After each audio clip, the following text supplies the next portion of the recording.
8 September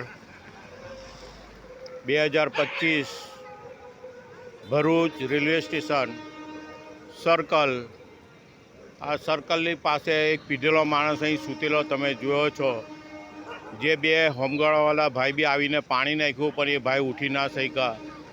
અને રાતે અહીં ટ્રાફિક લોડિંગ મોટી ગાડીઓ બી ચાલે છે ને ટર્ન લે છે. જે બાયપાસ ગમેથી ગાડીઓ અમુક લોડિંગની આવે છે એ ગાડીઓ અહીંથી નથી રિટર્નમાં કંઈ જઈ શકતી નાળા પાસેથી. એ ગાડીઓ મોટી હેવી ગાડીઓ અહીંથી આ સર્કલ પાસેથી ટર્ન લઈને જાય છે. અને જો આ ભાઈને કંઈ થાય તેની જવાબદારી કોની? જો એ બી કોઈ ભાઈ આ વિડીયો જાણતા હોય જોવે ને જે કંઈ સગવડ થતી હોય ગવર્મેન્ટ ઓફિસર તરફથી કે ગવર્મેન્ટ કોઈ સહાય હોય 108ની કે બીજી કોઈ તેને સિવિલમાં મોકલવાની સગવડ કરે.